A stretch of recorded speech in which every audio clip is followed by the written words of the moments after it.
El domingo pasado nos hicimos una pregunta. Yo les hice una pregunta para que también usted la retomara y se hiciera la misma pregunta. Y es, ¿qué es recibir el Evangelio y llegar a ser cristiano? Y esa pregunta surge de cuando uno va a compartirle la fe a una persona, tienden a decirle a uno, yo me quedo en mi religión, a mí déjeme donde estoy. Es una respuesta muy común, ¿sí? Yo he sido tradicionalmente de tal grupo, de tal religión y yo no me voy a mover de allí. Entonces, confunden vida cristianismo con religiosidad o con religión. Y cuando miramos en Colosenses 1:13, de esta cita tomamos lo que significa y el resultado de recibir el Evangelio. Cuando una persona se dispone a escuchar el mensaje del Evangelio y abre su corazón y lo recibe, entonces el resultado va a ser lo que encontramos aquí en Colosenses 1:13, que dice, el cual nos ha librado de la potestad de las tinieblas y nos ha trasladado al reino del amado Hijo de Dios. Decíamos que las dos palabras, el cual, nos hace referencia a Dios Padre.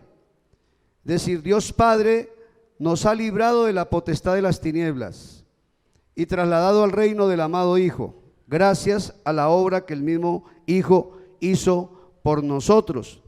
Entonces de allí deducíamos qué significa llegar a ser cristiano desde esta perspectiva. Y la conclusión es que, en primer lugar, lo que no es. Llegar a ser cristiano no es cambiar de religión.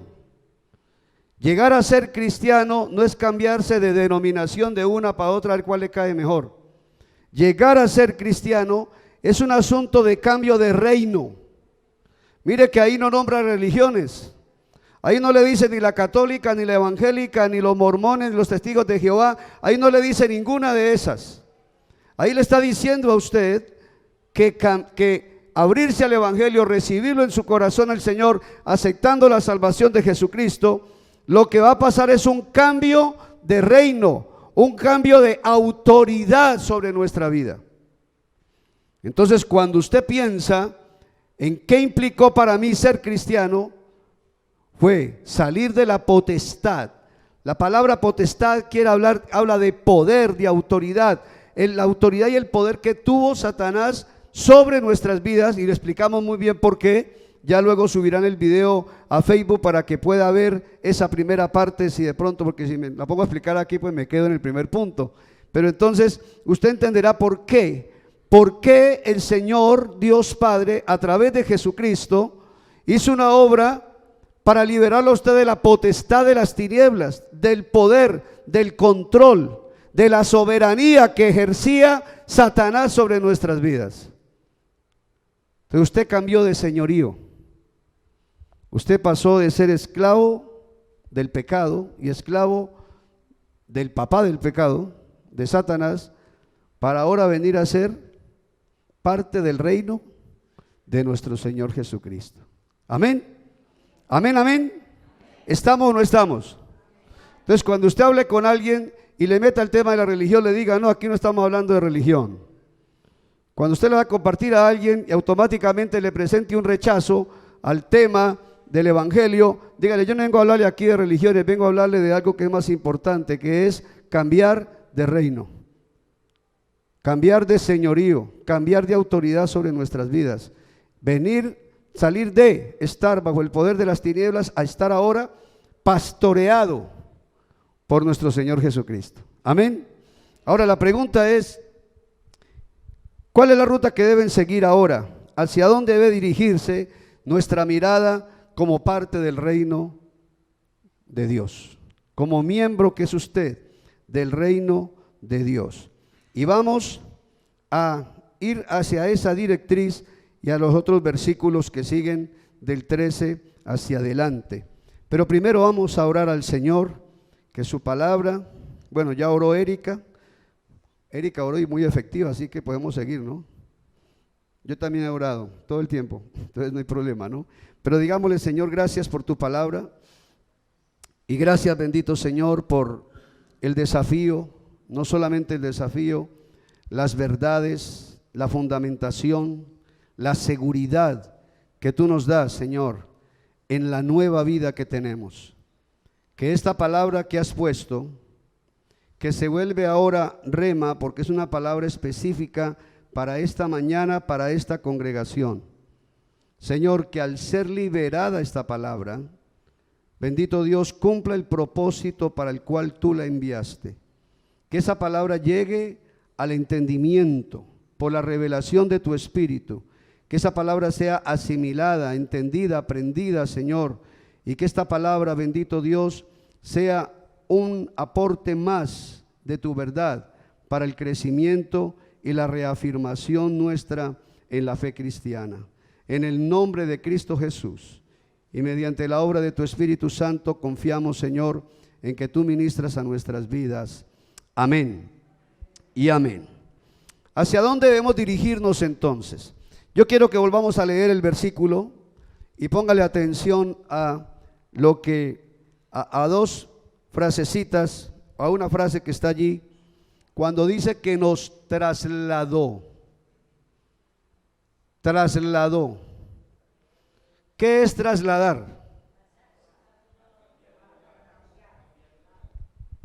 Entonces, trasladar es pasar de un lugar a otro, ¿verdad?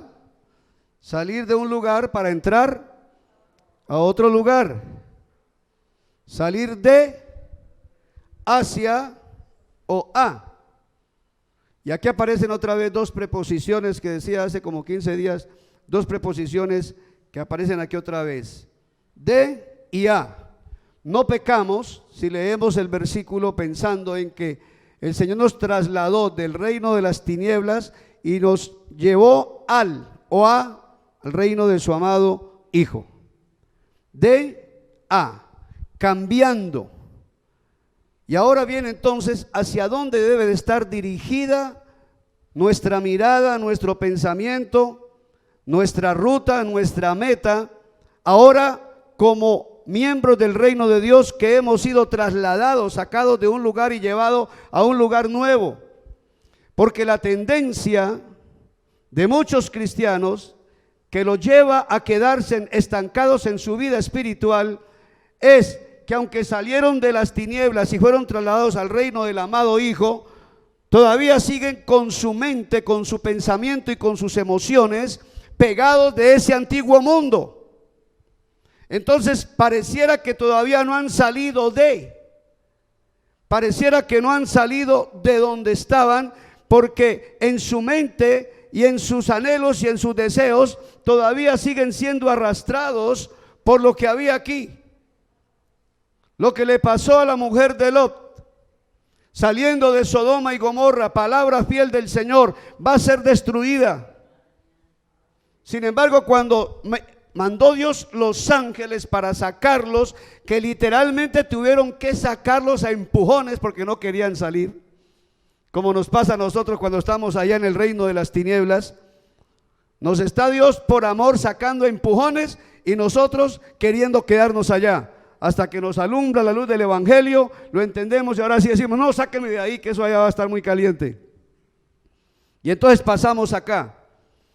Pero la mujer de Lot, cuando salió de Sodoma, aunque ella iba con los pies para adelante, ¿a dónde tenía su corazón?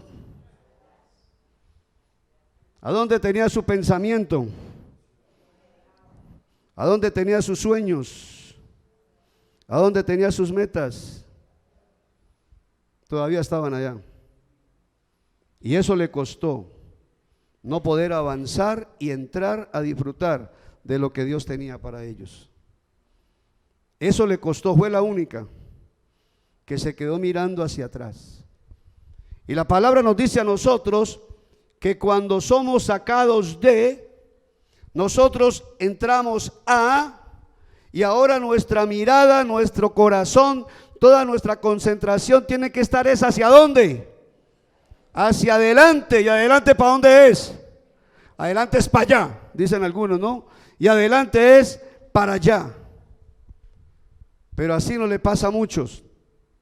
Y si a otros no se quedan pegados de ese mundo allá, porque lo anhelan, porque lo desean, tal vez ese no sea el problema de algunos, sino de no tener la seguridad de lo que Dios ya hizo. Yo no voy a salir de las tinieblas. Yo no voy a entrar al nuevo reino de Dios. ¿Por qué? ¿Por qué cree usted que está ahí sentadito mirándome así con cara como de... ¿Por qué yo no voy a salir del reino de las tinieblas? Yo no voy a entrar al reino de Dios. ¿Por qué? Porque yo ya salí y ya estoy. ¿Me hago entender? Tan simple como eso. Tan simple como eso. Entonces algunos todavía andan con temores si será que van a salir y van a ser salvados de la condenación. Algunos todavía andan, inclusive una de las expresiones muy comunes dentro del cristianismo es que no le eche la culpa al diablo de todo. ¿Sí? ¿Por qué? Porque a veces se sienten todavía acusados, se sienten señalados, se sienten que como que Dios los está esperando con un garrote para darles palo por cualquier equivocación que tengan. Entonces andan en una vida como de esclavitud, sus pecados todavía los condenan, sus pecados todavía los hunden. Pero cuando yo tengo la certeza de lo que Dios ha hecho, entonces ¿dónde debo de verme ahora? ¿Dónde debo verme ahora? Yo no voy a entrar al reino de Dios. Y si usted ha tomado la decisión correcta, usted tampoco va a entrar, porque usted no va a entrar dos veces al mismo lugar. Usted no puede decirle a Dios, Señor, éntrame al reino de los cielos, porque lo que va a hacer Dios es que le va a pegar un coscorrón y le va a decir, ¿no ves que ya estás ahí? ¿No ves que ya estás ahí? Yo no te voy a salvar, yo ya te salvé. Yo no te voy a perdonar tus pecados, yo ya te los perdoné.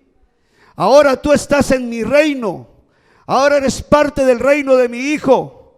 Ya has sido sacado completamente de la esclavitud a la libertad, pero algunos todavía quieren estar destapando pecados viejos. Algunos pareciera que están levantando la alfombra para que los pecados antiguos salgan otra vez y sentirse acusados, sentirse señalados, sentirse hundidos. ¿Y qué pasa? Ahí puedo decir que sucede como decía hace unos días. La vida de esa persona, aunque ya es cristiana, aunque ya tiene la experiencia de Dios en su vida, se la pasa como un corcho en un remolino. ¿Y qué hace un corcho en un remolino? ¿No los ha visto? La próxima vez que vaya a un río, tire un corcho donde haya una caída de agua y verá que se la pasa ¿qué? Todo el tiempo da, avanza, para atrás, tampoco, para adelante, no, está como un corcho en un remolino. Y eso es lo que le pasa a muchos cristianos. Y Dios te está diciendo algo. Yo ya te saqué, ya te liberé. Ahora avanza, crece, madura, fortalézcase, llegue a ser lo que el Señor quiere que usted sea. Y pasando al versículo 9, porque voy a devolverme un poquito, pasando al versículo 9 del mismo texto, aquí encontramos una oración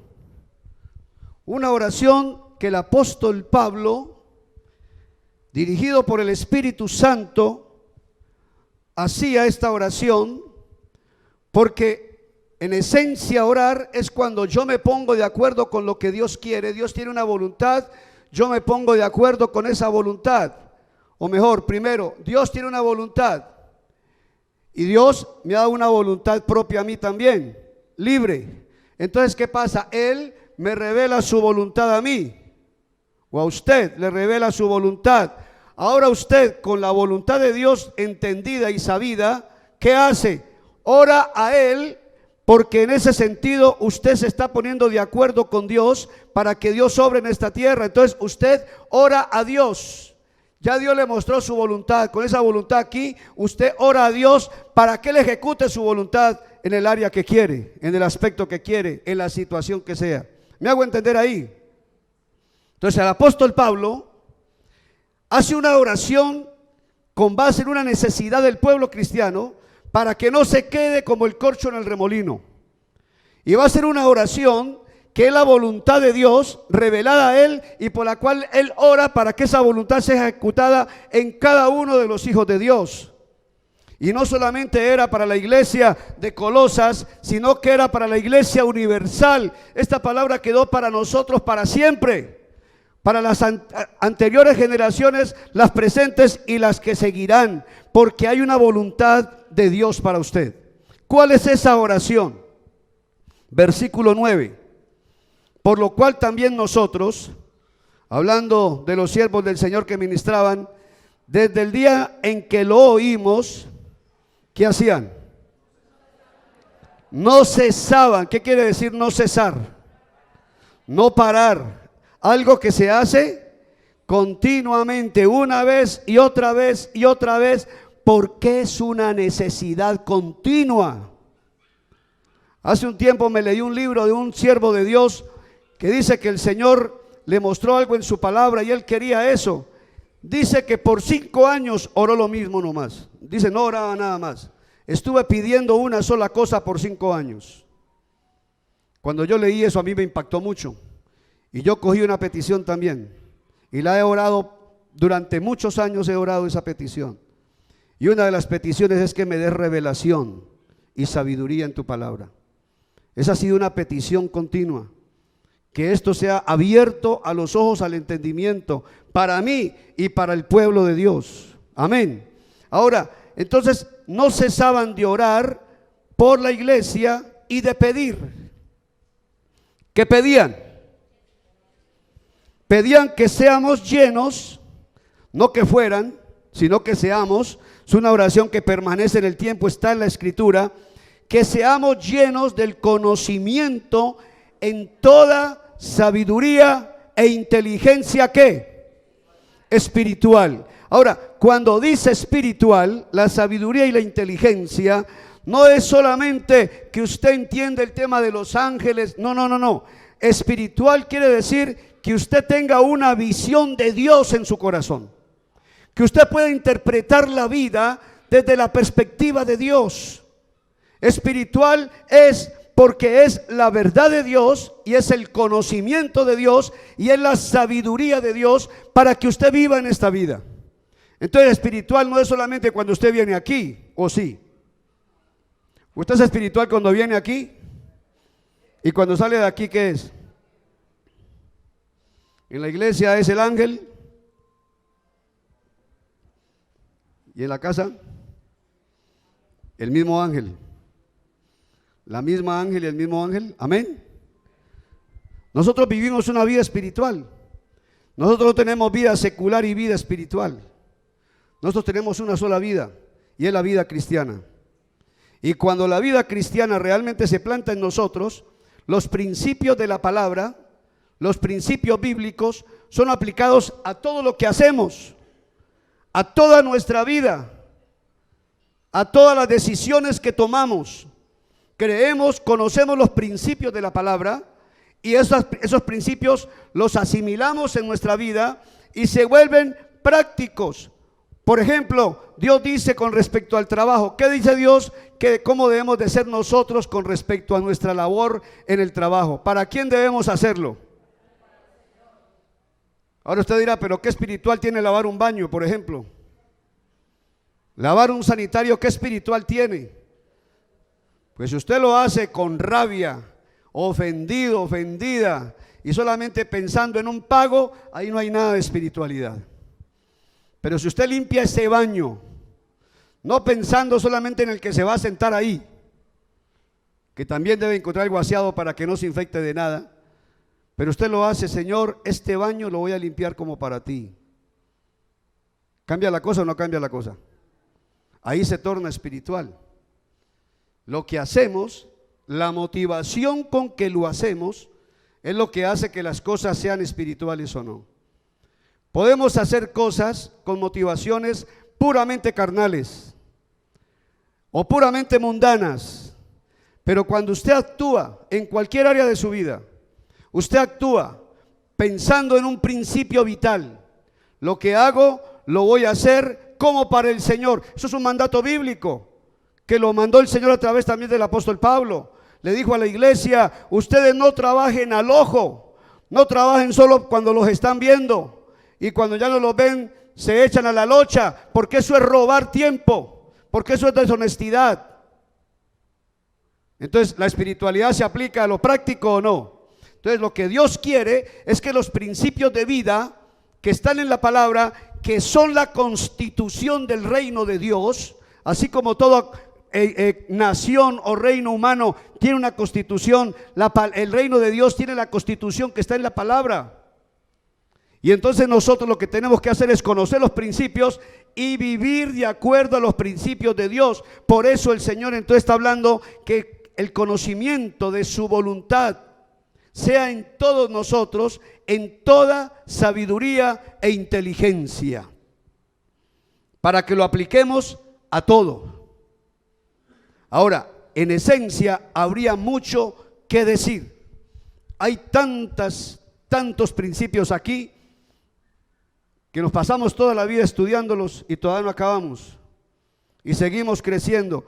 Pero voy a señalarle 3 aspectos vitales en los cuales nosotros tenemos que entender. Son básicos, son lo básico de la vida cristiana, pero que son sabiduría y son inteligencia espiritual, porque esto no lo encuentra usted en ninguna parte.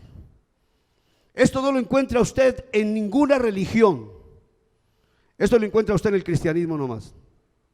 Lo que le voy a decir a continuación es el plan perfecto de Dios, y se lo voy a decir solo en 3 puntos. Y ahí está la esencia. Y lo demás se deriva de aquí para allá, se deriva todo, de ahí se deriva todo lo demás. Nosotros tenemos que conocer estas pautas para que en ellas nos enfoquemos y crezcamos. Y cuando usted las conoce, cuando usted las asimila en su vida y cuando usted va viviendo de acuerdo a estas pautas, usted va creciendo en inteligencia, usted va creciendo en sabiduría y su vida se vuelve una vida espiritual en todo el sentido de la palabra. Para colocar otro ejemplo con respecto a Jesús.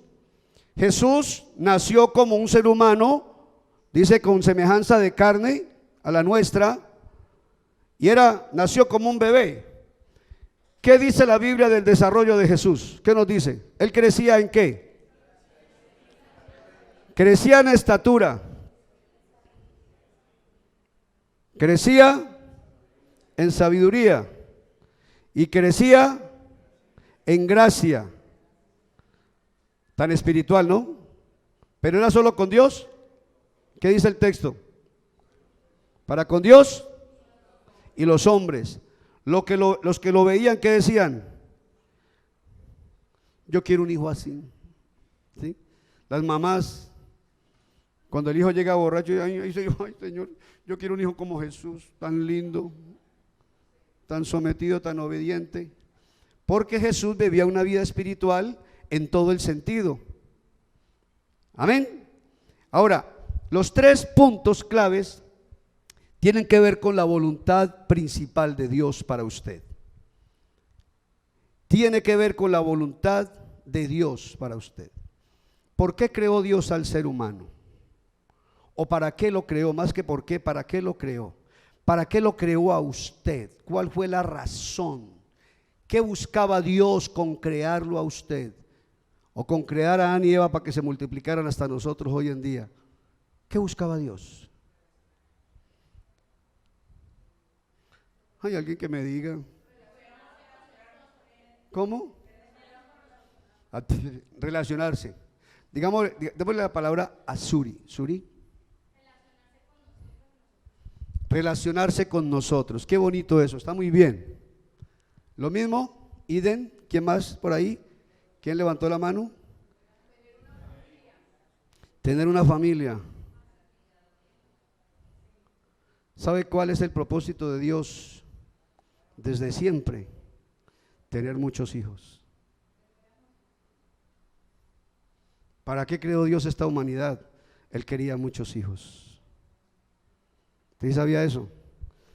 Toda persona que nace en este planeta nace para ser hijo de Dios.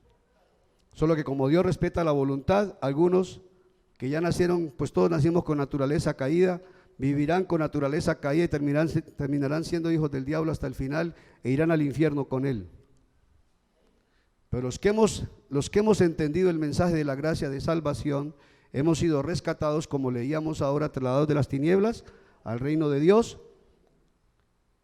y trasladados al reino de Dios como hijos de Dios.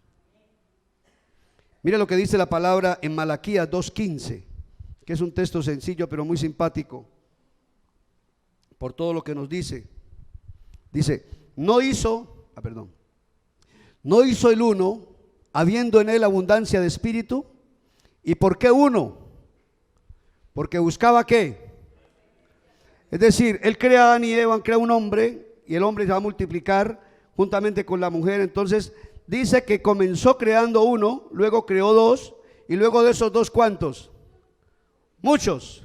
En este momento somos ya casi llegando a los 8.000 millones de habitantes, creo. Y dicen que más o menos desde Adán y Eva hasta nosotros, Ana, faltan 3 para llegar a los 8.000 millones. Y entonces dicen que desde Adán y Eva hasta nosotros son más o menos como 72.000 millones de personas que han nacido sobre este planeta. ¿Qué buscaba Dios? Dice, porque buscaba ¿qué? No, porque buscaba una descendencia para Dios. Este es un tema para las parejas. Este es un tema que lo tocamos en la consejería prematrimonial, porque ahí habla del pacto que Dios estableció. Dios estableció que la relación de hombre y mujer sea bajo el compromiso del matrimonio, bajo el pacto matrimonial. Así lo estableció Dios. Y Dios quiere que el hombre y la mujer se unan y que vivan su vida, se acompañen, pero que procrearan. Y cada hijo que naciera de esta pareja debería de ser educado, dirigido para ser hijo de Dios, orientado para ser hijo de Dios. Porque usted me puede decir aquí, pero es que todos somos hijos de Dios. ¿Qué le respondería a usted? No, ¿por qué? Todos somos creación de Dios, pero llegar a ser hijo de Dios era algo que tenía usted que decidirlo. Adán y Eva pecaron, decidieron más bien abrir la puerta al enemigo y se tornaron enemigos de Satanás. El mismo Dios los salva allí para no enredar la cosa. Dios los salvó inmediatamente a través de la gracia. Pero usted y yo seguimos procreando.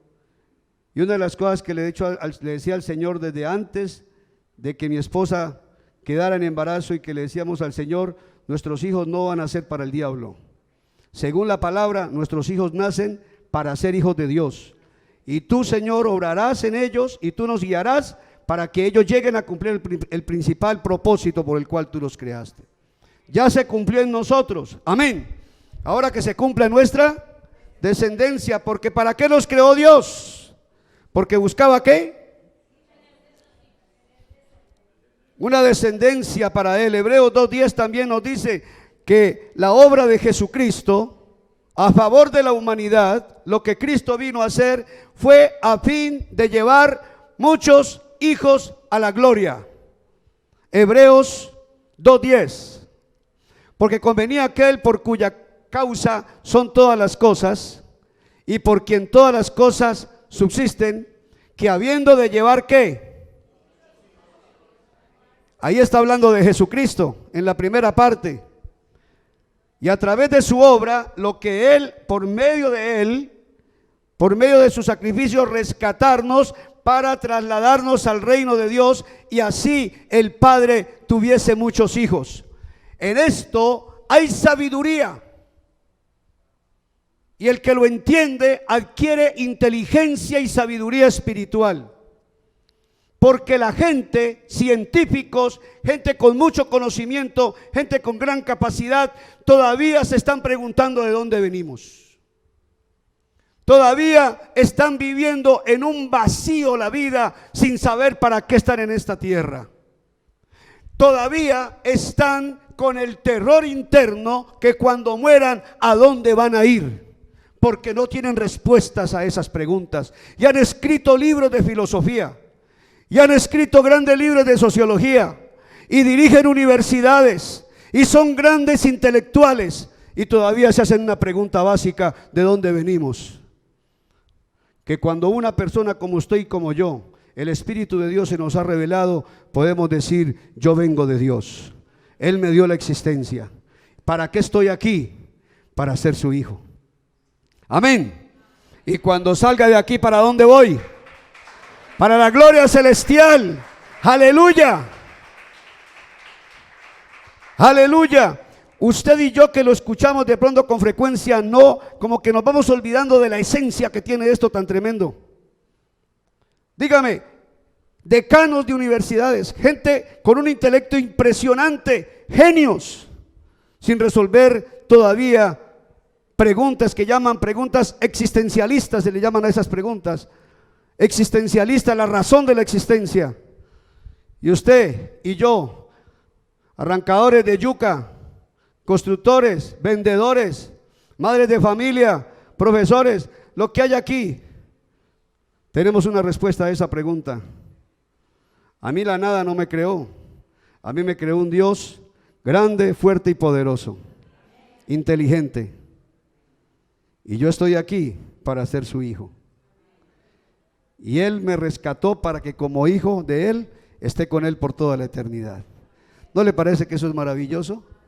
Y parece simple, pero esto es sabiduría e inteligencia espiritual. Y Dios quiere que usted lo tenga tan arraigado en su corazón que nunca más esto llegue a crearle dudas a usted. No le dé miedo morir. No le dé miedo salir aquí a la y terminar ahí. No le dé miedo, no ande asustado. Yo me consagré al Señor más o menos a los 15 años. Y antes, hace unos años atrás, yo tenía tanto miedo de volver atrás, de volver al mundo de donde venía. A mí me daba pánico dar un paso atrás. ¿Y sabe yo lo que le decía al Señor? Señor, mátame, mátame. Yo le oraba eso a Dios. Mátame antes de que yo dé un pie atrás. Era tanto el terror, el miedo, que yo le decía al Señor que me matara. Yo hubiera preferido que el día que tomé la decisión, que ese día me hubieran pegado un tiro de una vez, ¡pum!, para el cielo. Pero no, aquí estamos después de 45 años todavía. Pero le digo con todo mi corazón, todo el tiempo ha estado la seguridad. Tú me sacaste del reino de las tinieblas, de la potestad de las tinieblas, y me trasladaste al reino del amado Hijo de Dios. De eso no tengo duda, porque ahora soy tu hijo a través de Jesucristo. Yo me estaba ahogando en el mar allá en el Pacífico, en Buenaventura, en una Semana Santa. Me fui a acompañar a un pastor que tenía una campaña. Yo estaba todavía muchacho, todavía no estaba en el ministerio. Bueno, así como pastor, sí era líder de jóvenes. Y yo más o menos tiro nado, ¿no? Ahí más o menos me he defendido. Yo me le tiré al Cauca a atravesarlo alguna vez y me devolví porque en el camino me encontré con una plasta grandota que venía enredada en una rama, y entonces me dio y me devolví porque casi me vomito allá. Yo me le tiraba al Cauca a nadar. Serio, me encontré un submarino, pero de los otros. Casi me enredo con él. Y me devolví. O sea, yo me le tiraba al Cauca, y el Cauca es un río pesado, es un río bravo. Y ese día pasaron cosas que, para hacer corta la historia, a mí me dio como un desmayo, estando como más o menos a unos 300 metros de la playa, adentro. Porque me iba a parar por ahí unos muros de cemento y ojos los tapó el agua y ya no los veía y ya no podía devolverme. Y andaba, me he ido nadando con las zapatillas puestas, para que eso hace más pesado el nado. Todo estaba en contra. La marea sube, hay un día en que sube más, que le llaman la puja, y hay un día que en la puja sube más, que le llaman el día de quiebra, cuando ya se devuelve otra vez la marea a bajar. Entonces, puja, marea, puja y quiebra. Y ese día, el día de quiebra, el mar arrastra con todo lo que puede. Y yo ya me veía que no podía salir. Y estando ahí, estaba allá en el agua, ¿no? Hizo lo marea más horrible a uno porque no está allá, el agua moviéndolo. Y le dije: Señor, bueno, no voy a marear a usted. Señor, tú me has salvado por gracia. Yo sé que soy tu hijo y no tengo miedo de irme en este momento, así que me voy a dejar ahogar.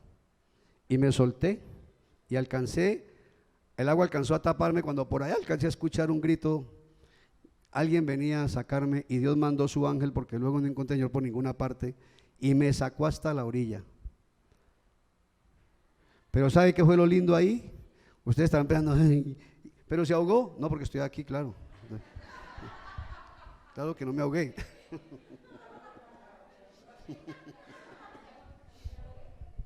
Si no, no estaría contando la historia.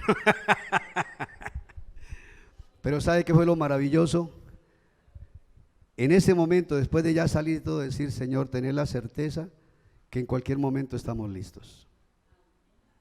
No importa la hora ni el momento, cuando tú quieras, ya. Yo quisiera que de aquí me sacara de una y me llevara aquí, parado en un púlpito, sería la cosa más maravillosa que podía pasar. Ustedes quedarían aquí llorando y asustados, pero yo me iría con mucha felicidad. ¿Sí llorarían o no? ¿Qué tal que no? Yo sé que sí, yo sé que sí llorarían. Hay sabiduría. ¿Qué dijo esta belleza? Hay sabiduría y hay inteligencia espiritual de Dios, que cambia toda su vida cuando usted deja que el Espíritu de Dios le revele estas cosas. Usted ya no vive sin propósito y tenemos un mundo afuera desorientado, ahogando penas en el alcohol, ahogando penas en las drogas, buscando hacer torcidos para suplir necesidades. Tenemos gente enredada en tantas situaciones porque no han respondido a una pregunta básica y no han abierto su corazón al llamado del Señor. ¿Hay sabiduría ahí o no? Hay sabiduría. El segundo punto que quiero nombrarles en cuanto a esto de la sabiduría y la inteligencia es el tema de la redención. Primero fuimos creados para ser hijos de Dios, pero a causa del pecado estaban bajo condenación. Ahora viene el rescate, ahora viene la redención. ¿Y dónde está la sabiduría? A Satanás nunca se le pudo ocurrir que el mismo Hijo de Dios viniera a la tierra haciéndose hombre, que en condición de hombre se sometiera al Padre y viviera una vida sin pecado, y aún siendo obediente al Padre y teniendo una vida sin pecado, se dejara matar por todos los pecadores. Eso nunca se le ocurrió a Satanás. Y a mí me gustó mucho la película de Narnia, que le invito a que se la vea, es una película cristiana. La escribió un C.S. Lewis, que es un escritor, me parece inglés, de hace ya unos años atrás. En esa película pasa algo hermoso. Hay un joven que comete un error y por ese error en la película la bruja puede matarlo, pero lo va a matar en un altar de sacrificio. Lo van a llevar al altar del sacrificio. ¿Merece la muerte? Sí, merece la muerte. Pero entonces aparece Aslan, que es el gran león que representa a Jesucristo. Aparece Aslan y Aslan toma el lugar por el muchacho que cometió el error, por el cual la bruja tenía todo el derecho de matarlo. Y pone a Aslan, lo amarran de patas y de manos y patas ahí porque estaba como un león. Cogen a Aslan y lo mata. Le pega la puñalada a todos los demonios que están rodeando ese altar. La película es muy interesante y todos los demonios están celebrando y golpean y haciendo fiesta porque mataron a Aslan, y se levantan y se van todos contra los hijos de los hombres, ¿no? El hijo del hombre, los hijos de Adán. Y se van todos los demonios contra los hijos de Adán. Y cuando estaban arrasando, aparece en la gran montaña, que eso es una toma hermosa, cuando aparece Aslan allá en esa montaña y hace un rugido, que esa bruja se fue de espalda y ella decía, pero lo matamos. Y le dice el león Aslan, le dice a la bruja, si hubieras leído lo que estaba, resulta que en el altar alrededor, por fuera, estaban escritas unas frases, y lo que estaba escrito ahí era que habría de morir el justo por los injustos. Y yo dije, cuando yo vi esa película en esa parte, yo decía, wow, esa representación tan hermosa de lo que realmente pasó. Satanás buscó todas las maneras, llevó a Cristo, buscó todas las maneras primero de vencerlo, no lo logró vencer durante su vida, entonces buscó la manera de llevarlo a la cruz para matarlo, pero nunca se imaginó que la profecía era que el día que muriera el justo por los injustos, habría salvación para todos los pecadores. ¿Y no le parece eso maravilloso? Y hay sabiduría de Dios, hay sabiduría de Dios, hay inteligencia de Dios, hay inteligencia de Dios allí. Por eso Dios quiere que crezcamos en toda sabiduría e inteligencia espiritual, porque cuando uno entiende lo que Dios ha hecho por nosotros, sabemos que Satanás no tiene ningún derecho sobre nuestras vidas, que Satanás no tiene ninguna autoridad sobre nuestras vidas, que ya murió el que había de morir por nosotros para rescatarnos, y que ahora por la obra de Jesucristo somos hijos amados por la eternidad de nuestro Padre Celestial. Amén. Esa es la verdad de Dios. Esa es la verdad de Dios para nosotros. Satanás nunca se imaginó eso, porque si Satanás hubiera entendido el plan de Dios, no hubiera llevado a Cristo a la cruz. Hubiera buscado, no sé, cualquier otra manera, se hubiera inventado algo. No se me ocurre nada, no tengo tanta incapacidad para inventarme algo como qué hubiera pensado Satanás. No, yo sé que, ¿yo qué hago? Yo sé que si lo llevo a la cruz, si lo llevo a la cruz me va a derrotar, porque luego el Padre lo va a resucitar y estaría desesperado. Pero él nunca entendió eso, porque eso fue sabiduría de Dios, un plan perfecto. Porque ¿sabe qué pasa? Que a través de Jesucristo usted es presentado ante Él, siendo pecador, siendo humano, siendo carne. A través de Jesucristo usted es presentado ante el Padre como perfecto, como santo, como que nunca hubiera pecado, porque Él pagó por usted. Le damos un fuerte aplauso al Señor de nuevo. Bendito es Él. Aleluya. Gloria a su nombre.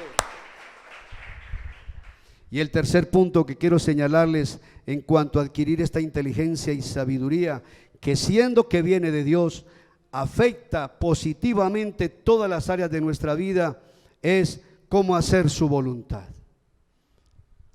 Cómo hacer la voluntad de Dios. Y para hacerles corto, yo les cuento que tenemos un estudio aquí que se llama La vida a la manera de Dios. Y en ese estudio mostramos con la palabra cómo es la manera correcta. Porque una cosa es pedir la voluntad de Dios. Señor, muéstrame tu voluntad. Eso es una cosa. Otra cosa es hacerla. Del dicho al hecho, bastante le digo. Entonces ahí entramos en un dilema, porque usted y yo somos hijos de Dios, sí, gloria al Señor, porque yo quiero hacer la voluntad de Dios, pero en el estudio enseñamos que ese era el verdadero deseo del apóstol Pablo. Pablo, como un verdadero apóstol, como un verdadero discípulo, estaba empeñado en hacer la voluntad de Dios. Yo enseño en el curso que Pablo, cuando era fariseo, era un excelente fariseo, era un excelente religioso, era de los mejores, porque él tomaba las cosas muy en serio. Él no andaba jugando con nada. Si era judío y si iba a ser cristiano era cristiano, y él quería agradar a Dios. Pero entonces la pregunta no es, Señor, ¿qué quieres que yo haga? Luego la otra pregunta es, ¿cómo quieres que yo lo haga? ¿Cómo estableciste tú hacer la voluntad tuya? Esa es una gran pregunta, y es una gran pregunta en la que fracasan muchos cristianos. Es la manera, lo más normal es la manera equivocada de cómo no hacer la voluntad de Dios. Porque muchos nos metemos en el trabajo de querer agradar a Dios en nuestras fuerzas.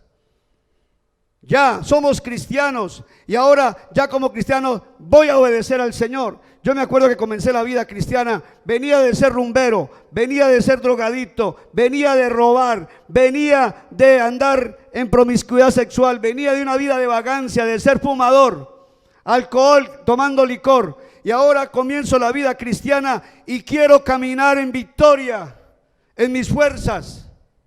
¿Les cuento un pecado? Se los cuento a ustedes, pero que no salga de Cali, ¿vale? Yo comencé la vida cristiana con muchas ganas, con una decisión total, radical. Tan así que lo primero que me tocó vivir, que fue el cambio, retirarme del trabajo. Yo renuncié al trabajo porque no podía hacer más, hacer lo que hacía y ser cristiano. Ahí no se podía. Renuncié y me quedé sin empleo. Y me fui a trabajar construcción. Trabajo durísimo, me pusieron una prueba de fuego y estando ahí en ese trabajo yo le dije, Señor, prefiero morirme en este hueco que dar un pie atrás. Así que dame fuerzas para hacer este trabajo. Porque yo no quería volver atrás, como les decía, ahora me aterraba volver atrás. Y comencé y quería seguir, pero sabe, por la gracia de Dios, Dios me dio como un detallito de gracia allí, entonces rapidito me nombraron líder de jóvenes. A los 3 meses ya dirigía a los jóvenes de la iglesia. A los 3 meses apenas de ser cristiano. Al año me iban a nombrar diácono. Que yo creo que a veces son errores que se cometen tristemente porque ven a alguien de pronto con mucha gana y como yo soy así un poquito inquieto, entonces no, fue rapidito. Me consagraban como diácono el 31 de diciembre. Y el 24 me pegué una rasca que no sabía de dónde era vecino. Y eso le pasa a muchos cristianos. Y yo era un verdadero cristiano. Nadie podía venir a decirme que yo no creía en Jesucristo y que yo no me había pegado de su gracia. Nadie podía venir a eso. Pero era un cristiano inmaduro. Era un cristiano sin saber vivir la vida cristiana todavía. Sí, ya cristiano, hijo de Dios, amén. Pero es como el bebé que está comenzando la vida y no sabe cómo tiene que caminar para dar sus pasos. Y entonces, bueno, me disciplinaron, me aplazaron para el otro año, el pastor muy amoroso, todo, me dijo, Juanca, toca sentarte. Y no, yo entiendo, pastor. Ese día que tenían que ya me cargado para la casa porque yo no, una rasca pero terrible. Hijo de Dios, cristianito de corazón, ya líder de jóvenes. Es que cuidado tombo, que cuidado lo tumbo que hoy.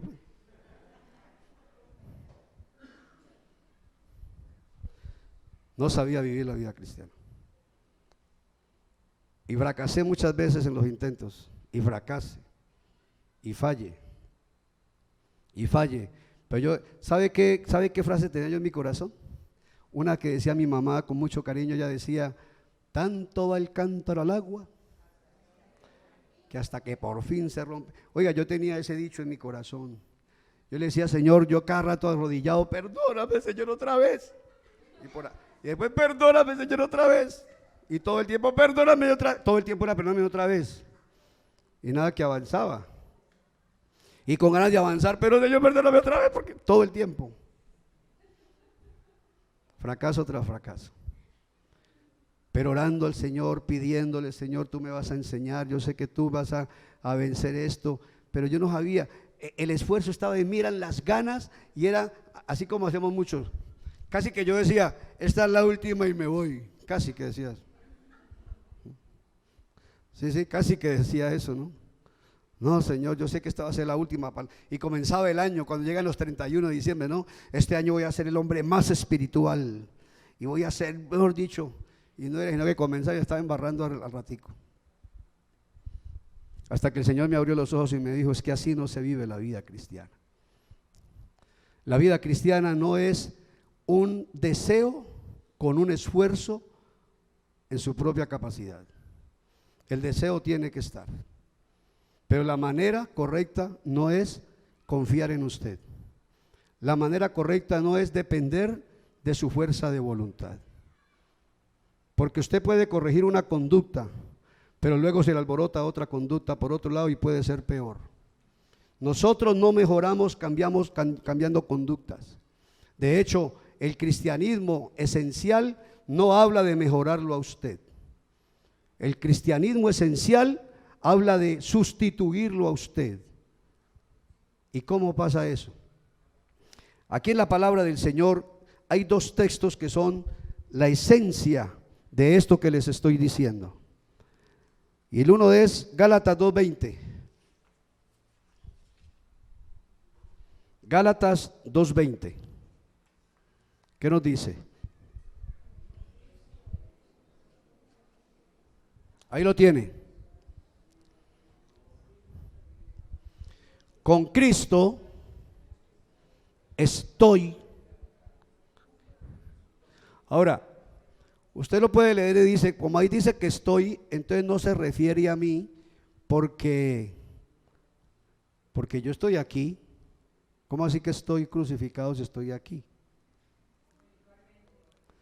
No puedo meterme a fondo ahora en esto, pero les animo que hagan el estudio de la vida de la manera de Dios. Ahí lo explicamos detalladamente cómo es esto. Si usted no lo hace, Dios se lo va a cobrar, le cuento. Cuando llegue al cielo, Dios le va a decir, usted llega por ley de arrastre, va a pasar al cielo, ¿eh? ¿Sí? Ley de arrastre, usted pasa al cielo, no se preocupe por el lado. Y yo siempre he dicho que después de estar en el cielo, lo demás es ñapa, ¿no? Lo demás ya es vendaje.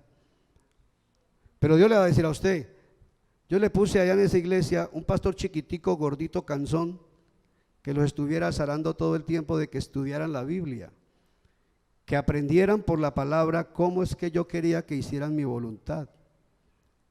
Entonces, no lo va a condenar porque ya es salvo, pero no le va a dar galardones porque nunca llegó a vivir en su voluntad.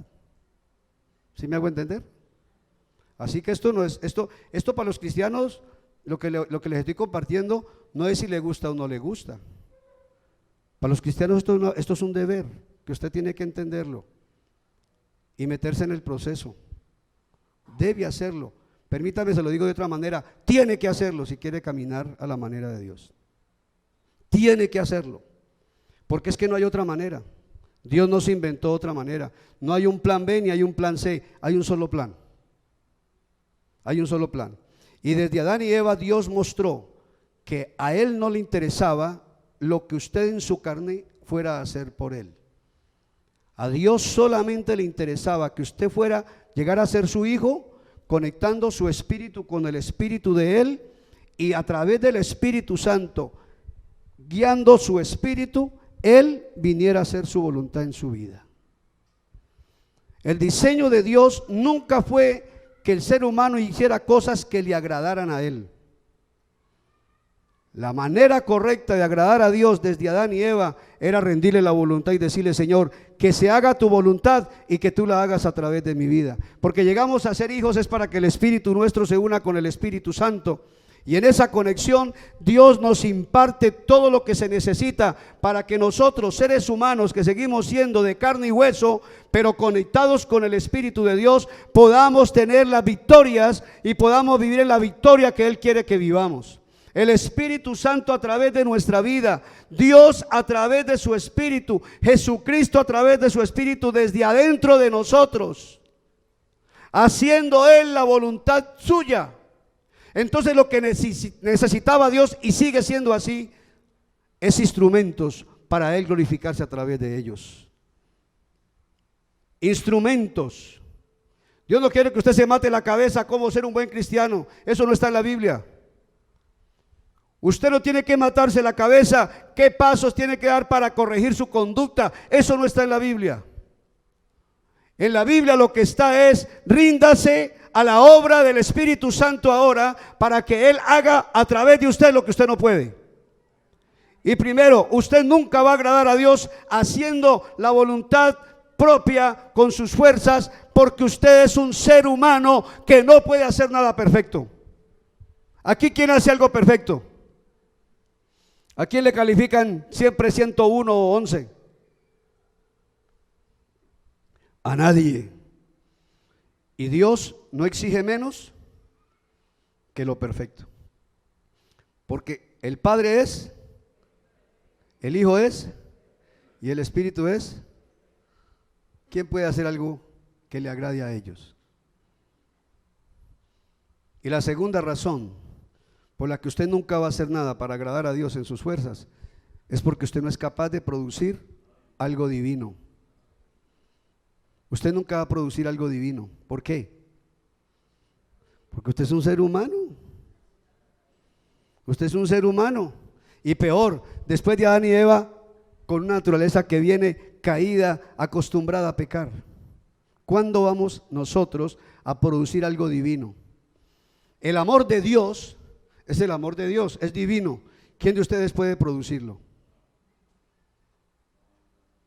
¿Quién puede producir aquí el amor de Dios? Aquí ni en ninguna parte. Entonces, ¿cómo puedo yo expresar amor de Dios? Si el Espíritu Santo de Dios, a través de mi espíritu, me capacita con los frutos del Espíritu. Que por eso dice Gálatas 5, 21, 22, dice que más el fruto de ¿quién? Ahí no dice que es más el fruto de José. Ahí no podemos decir, quite la palabra espíritu y ponga su nombre. ¿Podemos hacer eso? Porque usted nunca va a producir eso. El carácter santo, el carácter perfecto, no lo produce sino el Espíritu de Dios. Y nosotros solo somos instrumentos para que el Espíritu Santo de Dios se exprese a través de nosotros. ¿Me estoy haciendo entender? En esto hay sabiduría. Porque ¿sabe cuál es la sabiduría de Dios? Lo dice el versículo de Gálatas 2:20. Mas con Cristo estoy. Entonces decía que estoy, porque el que una vez entendió que fue incluido en Cristo como su representante, para que cuando fuera en toda la vida de perfección y cuando fuera a la cruz, nos representara ante el Padre por su obra, estábamos incluidos. Entonces yo fui a la cruz con Cristo. Amén. Y el que una vez entendió que fue crucificado con Cristo, sabe que permanece crucificado por el resto de su vida, a esa vida por eso fuimos liberados del poder de las tinieblas. Usted permanece libre durante todo el resto de su vida. Por eso Pablo decía, yo fui crucificado con Cristo, yo permanezco crucificado con Cristo. ¿Me estoy haciendo entender? Y luego dice, y ya no vivo yo. Ahora, pero yo estoy aquí. Entonces, ¿qué quiere que no vivo yo? Ahora, yo en vez de atravesarme, de querer agradar a Dios en mis fuerzas, lo que hago es rendirme a la voluntad del Señor para que Él sea el que haga, para que obre lo que yo no puedo producir. Entonces dice, y ya no vivo yo, quiere decir, no busque usted hacer lo que no puede. No trate de hacer lo que usted no puede, y ya no vivo yo. Lo que quiere decir es que no confío en mí, no tengo esperanzas en mí, pero tengo la esperanza en ¿quién? Más Cristo. ¿Dónde vive ahora? Por medio de su Espíritu Santo. Entonces lo que dice, y lo que ahora vivo en esta humanidad, ¿qué pasa? Lo vivo en la fe del Hijo de Dios. ¿Cuál fe del Hijo de Dios? En la fe de que el Espíritu de Cristo, que es el mismo Espíritu del Padre que está en mí, ahora Él va a expresar la vida de Cristo a través de mi vida, va a expresar la vida de Cristo a través de su vida. Entonces, de pronto usted es una persona guardadora de rencores y a usted le ha quedado fácil poder perdonar algo. Y usted lleva eso allí por todo el tiempo. Y usted es cristiano, usted es cristiana. Y usted dice, Señor, perdóname, pero es que aquí tengo un dolor y tengo una espina clavada. Yo no quisiera pedirte que mates a esa persona, pero si me haces el favor te lo agradecería. Porque no puede sacar eso de allá. No es capaz. Y si va donde un consejero y le dice, ¿por qué está usted tan triste y tan? No, es que aquí en el corazón tengo una ganas de matar a alguien. No puedo quererlo, no puedo amarlo. Los consejeros modernos, los psicólogos modernos van a decir, ¿dónde quiere que le consiga el sicario?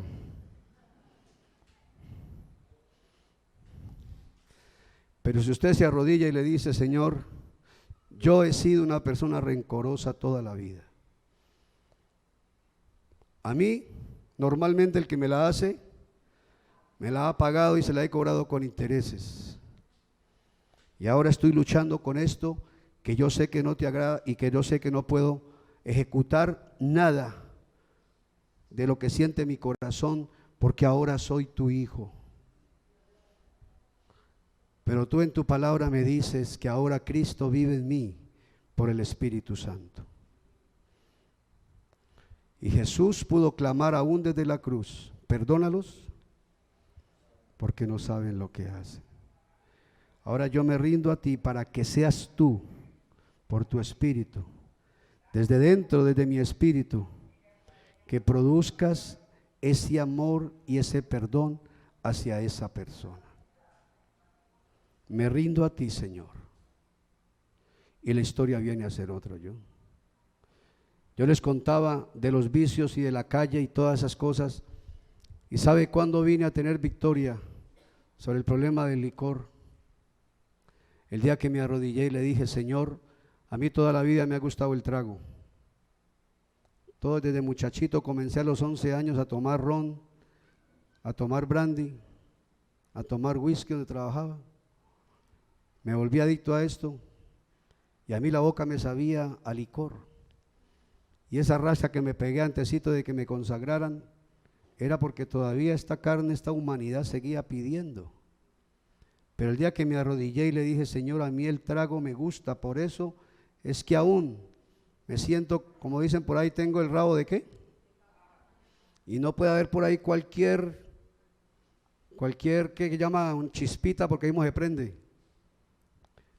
Entonces yo no puedo, pero tu Espíritu Santo en mí sí puede.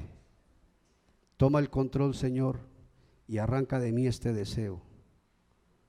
Y esa fue la última vez que yo volví a tomar trago. Me arrancó completamente. Ni sabor, ni gusto, ni deseo, ni nada. Lo erradicó. Y así pasa con situaciones. Si usted es una persona frívola, de pronto por alguna razón amargada, sufrió maltratos, de pronto sus padres no expresaron amor en la casa, de pronto el beso era una cachetada más bien antes que un beso, y a usted le cuesta amar, usted puede decirle: Señor, yo no crecí con un amor de familia, no sé lo que es el amor de un padre o una madre, no hemos tenido un ambiente sano entre hermanos. Señor, tú sabes lo que me cuesta a mí amar, pero tu Espíritu está en mí y tú puedes amar a través de mí. Y ahí, rindiendo su corazón, le dice: Señor, que no sea yo, sino tú. Y entonces ya no va a ser su frivolidad, sino que va a ser el amor de Dios fluyendo a través de usted. Y así en cada aspecto de la vida. Entonces allí viene la gran palabra del apóstol Pablo también, que dice que en lo que somos débiles, nosotros como seres humanos, la presencia de Cristo en mí por el Espíritu Santo, ¿qué hace? ¿Me hace qué? Me hace fuerte. Y entonces, para un cristiano no hay problema que no pueda ser superado. No por él mismo, sino por Cristo en él. Y mire la segunda cita ya para ir aterrizando. Mire la segunda cita que está en Hebreos 13:20, 13:21, que yo se lo voy a repetir hasta que Dios me lleve de aquí. No me cansaré de repetirlo. ¿Por qué? Porque en este versículo y en el anterior está la clave de la vida cristiana. Y en esto hay sabiduría. Y hay mucha inteligencia de Dios. ¿Sabe qué dijo Dios? Como yo soy perfecto, yo, mi Hijo y mi Espíritu somos perfectos, estos humanos nunca van a ser lo perfecto. Es decir, que nunca, eso pasa como con algunas mujeres, no hay forma de uno comprarles algo que les guste, ¿no? Siempre que le lleva algo, le quedó faltando algo, ¿no? Y este botoncito, y este tejidito aquí, entonces uno más bien vea, tenga la plata, ahí compre. Bueno, si así son algunas, imagínese Dios que es perfecto, reclamando perfección. Señor, ¿puedo llegar al 99? No, Señor, aquí es 100 o nada. ¿Cómo quedamos? Entonces, ¿cuál es la sabiduría de Dios? Ellos van a ser mis hijos. Y yo a través de mi espíritu me voy a conectar con el espíritu de ellos. Y a través del espíritu de ellos, si ellos me lo permiten, yo voy a hacer lo que yo quiero. Y entonces ellos van a ser mis instrumentos con una voluntad propia rendida, para que yo me glorifique a través de sus vidas. Amén. Y ese es el método de Dios. ¿Qué dice? Que Dios nos haga aptos, capaces en toda buena obra. ¿Para qué? Póngale cuidado lo que está diciendo. Dios quiere que hagamos buenas obras para que hagamos su voluntad. Pero ¿quién capacita para esto? Dice que os haga actos. Dios mismo nos hace actos. Y luego dice, haciendo Él en usted lo que es agradable delante de Él por Jesucristo. ¿Y por qué por Jesucristo? Porque el Espíritu de Cristo está en usted.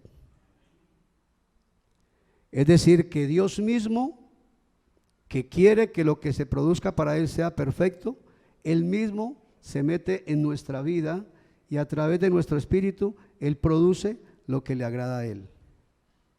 En la vida cristiana, después de que usted es salvo, después de que usted reconoce, se bautiza y salvo, ¿sabe cuál es el paso que sigue? Le dice el Señor: presentaos vosotros mismos a Dios como vivos de entre los muertos, y vuestros miembros, es decir, todo su ser, como instrumentos de justicia para la gloria de Dios. ¿Qué quiere Dios que usted sea como su hijo? Un instrumento. El instrumento no se toca solo, el instrumento no produce los sonidos solo, el instrumento no presta servicio él solo. Tiene que haber alguien que lo implemente. Y en este caso el que lo implementa usted es el Espíritu Santo. Y en eso hay sabiduría. En eso hay mucha inteligencia espiritual. Porque Dios planificó, voy a hacerlos espíritu, alma y cuerpo, para yo mismo hacer mi voluntad desde dentro de ellos. Por eso a veces se nos sale la carne, como dicen países, nos bajamos de la cruz, pero cuando estamos dependiendo del Espíritu Santo continuamente, Él cada vez se va a estar manifestando en nuestra vida, más y más. Amén. ¿Cómo les parece eso? ¿No les parece glorioso? Por eso dice el Señor que crezcamos en toda sabiduría e inteligencia espiritual, porque esto no viene del mundo, esto no lo encuentra usted en ninguna universidad, esto no se lo va a enseñar nadie aparte de la palabra de Dios. Esto es sabiduría de Dios. Y ya terminando, ¿cuál es el resultado? Versículo 10. Mire lo que dice: para que andéis como es digno del Señor. Ahora, ¿cómo íbamos a andar si no pasa lo anterior? Tiene que pasar lo anterior para que luego podamos andar como es digno de Él, agradándole en todo, llevando fruto en toda buena obra y creciendo en el conocimiento de Dios.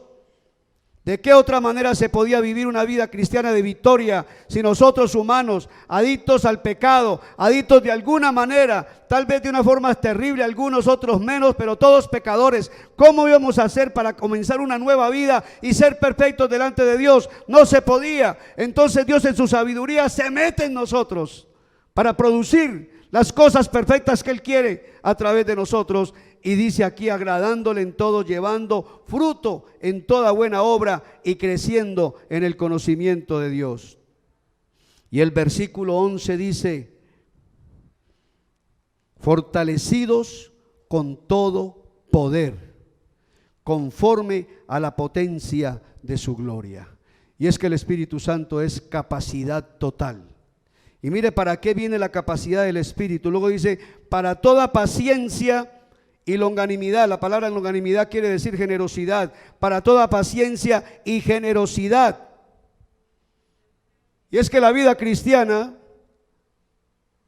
no es fácil en el contexto en que estamos, y todo el tiempo vamos a tener batallas, luchas, y vamos a tener situaciones complicadas, y Satanás va a buscar la manera siempre de enredarnos el caminado, de hacernos retroceder. Satanás siempre va a buscar la manera de hundirnos.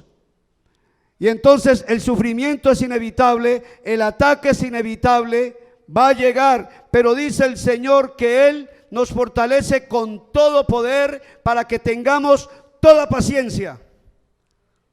Y entonces allí viene, por ejemplo, puede venir a su mente, ¿qué le pasó a Job?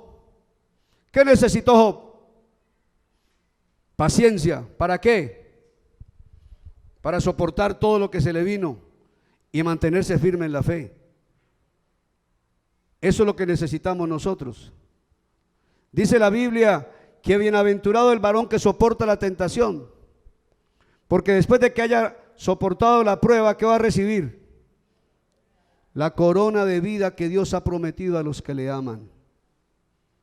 ¿Qué necesita usted para caminar en la vida cristiana? No solamente un día, ni una semana. Tal vez alguno está aquí solamente de visita y dirá, no, pues no vuelvo. Pero el que ha asumido el cristianismo, el que lo ha asumido con responsabilidad, sabe que esto es para toda la vida. Sabe que pueden pasar 30, 40, 50 años. ¿Y qué necesitamos? La paciencia y la sabiduría y la inteligencia del atleta, que no va a correr solamente 100 metros. Si usted ve un atleta en una pista, ese atleta cuando son 100 metros, ¿cómo arrancan? No, 100 metros, los 100 metros planos. ¿Qué pasa, Gina? Cuando sueltan el disparo, salen como alma que lleva Dios para el cielo, volados. 100 metros, ¿cuántos segundos se demoran? Y cada vez quieren demorarse menos y menos y menos, porque es una carrera de 100 metros. Pues la carrera de la vida cristiana, ¿de cuántos metros es? Esto es una maratón. Y no es la media maratón de Bogotá, ni de Río de Janeiro. Esto es una maratón. ¿De cuántos años? No sabemos. Lo que sí importa, pregúntele a mi hermano Alfonso Suárez ahí. Alfonso Suárez, ¿cuánto lleva de vida cristiana? Ah, no, usted es sardino conmigo. Comparado conmigo, usted es un niño. Un sardinito. 26. Bueno, no, un adolescente. ¿Cuánta lleva Blanquita? 30. Bueno, ya también vamos subiendo. ¿Quién da más? ¿Quién da más? ¿A quién le? ¿Cuánto lleva Edgar? Lolita, no ustedes llevan tanto. 28. Ah, sí, vamos subiendo más. ¿Quién da más? ¿Quién da más? O sea que el más viejito aquí, la vida cristiana, soy yo. 45 años. ¿Quién tiene más de 45 años de vida cristiana? Sí, la hermana Oliva, ¿no? Yo pensé, ¿cuánta paciencia se necesita para una maratón de 45 años? Pasando por todas, comenzando desde barrer una capilla hasta llegar a ser pastor. ¿Cuánta paciencia se necesita? Pero ¿sabe qué dice el Señor? En la sabiduría de Dios, bendito es el Señor. Como tu fuerza no es suficiente, como tú eres débil, yo me voy a meter en ti y con el poder de mi espíritu te voy a sostener. Y te voy a sostener hasta el final. Y si tú dependes de mí, dependes de mi espíritu, no fracasarás nunca. Le preguntaron a un hombre de 51 años de vida de ministerio, ¿cómo hace usted? ¿Cómo ha hecho usted? Y él dijo, la única respuesta que le tengo es, todas las mañanas le digo al Espíritu Santo, hoy es un nuevo día, y sin tu fuerza y sin tu obrar en mí, yo no puedo vencer. Así que obra tú en mi vida. 51 años de ministerio pidiendo lo mismo. Y es lo que usted tiene que hacer.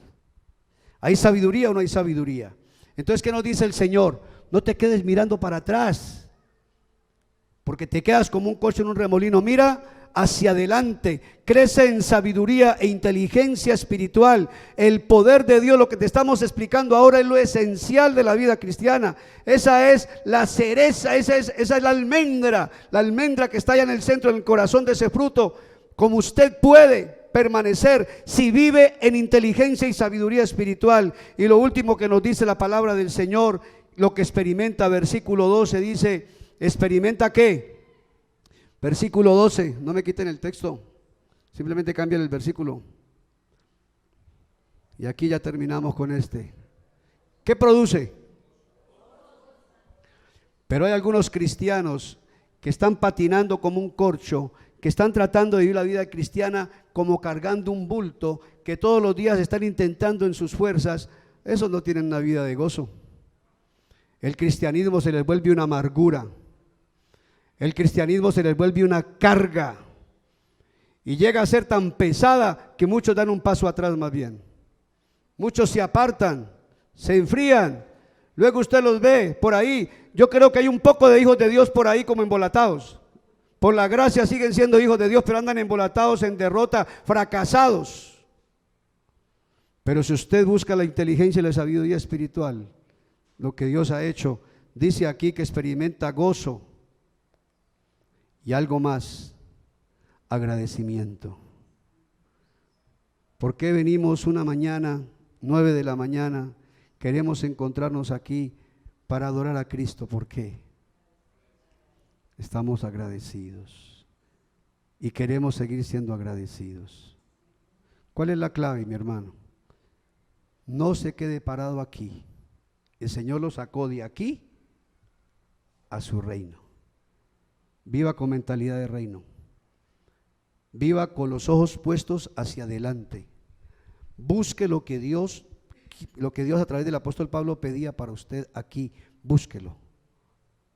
Crezca en el conocimiento de Dios.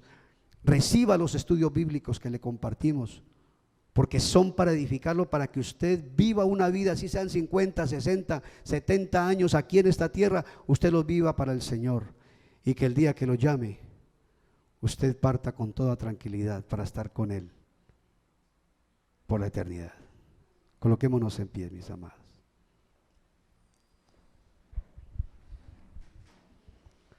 Yo quiero invitarle a que usted cierre sus ojos un momentico. Reciba esta palabra del Señor. Que esta palabra usted la haya recibido en su corazón. ¿Qué le está diciendo el Señor? No se quede atrás. ¿Qué le está diciendo el Señor? No se quede estancado. ¿Qué le está diciendo el Señor? Tú ya tienes todo el recurso que necesitas, pero tienes que conocerlo. Tienes que conocerlo por la enseñanza de mi palabra. ¿Qué te dice el Señor? Tienes toda la capacidad, pero tienes que aprender a caminar con el Espíritu de Dios. Necesitas crecer en sabiduría e inteligencia espiritual. El resultado no va a ser una vida vacía, todo lo contrario. El resultado no va a ser una vida ociosa. El resultado no va a ser una vida sin fruto, todo lo contrario. El resultado será una vida cristiana bien aprovechada, una vida cristiana bien fructífera, una vida cristiana de gozo y profundo agradecimiento. Conságrate al Señor en esta mañana. Conságrate, dile: Señor, yo no quiero seguir mirando para atrás. Ya tú cancelaste eso, sin embargo yo sigo con los ojos puestos atrás. Yo no quiero más eso. Yo quiero mirar hacia adelante, yo quiero caminar contigo, yo quiero caminar con la luz de tu palabra, prendido de la mano de tu Espíritu Santo, Señor. Un Espíritu Santo que ya no está conmigo solamente, sino que está en mí, de acuerdo a la palabra y de acuerdo a la experiencia real. Amado Rey, cada persona que está aquí en esta mañana, nadie viene a este lugar buscando fracasar. Nadie viene a este lugar buscando que le vaya mal. Nadie viene a este lugar buscando una vida de amargura. Todos venimos buscando, Señor, esa vida que tú has preparado para nosotros, la vida que tú nos muestras en tu palabra. Señor, ahora yo te ruego, bendito Señor, que esta palabra anime, inquiete, motive, sacuda de su lugar, tal vez de la quietud, tal vez de pronto de la pereza de meterse a estudiar la palabra. Señor, que tú sacudas para sacarlos del conformismo de un culto de domingo, para que vayan a una vida de más profundidad, Señor. Yo te pido, bendito Rey de la Gloria, que salgamos de esa mentalidad de religiosidad y empecemos a vivir con mentalidad de reino, lo que somos ahora, miembros del reino de los cielos. Yo te pido, bendito Señor, que esta congregación se fortalezca en la palabra y que a través de la palabra se fortalezca en el Espíritu, y que tu Espíritu, Señor, le permita tener experiencias de victoria, que le llenan de gozo, que le llenan de agradecimiento y que aún les motiva para compartirle a otros. Porque yo sé que una vida triste y fracasada nadie la quiere compartir con los demás.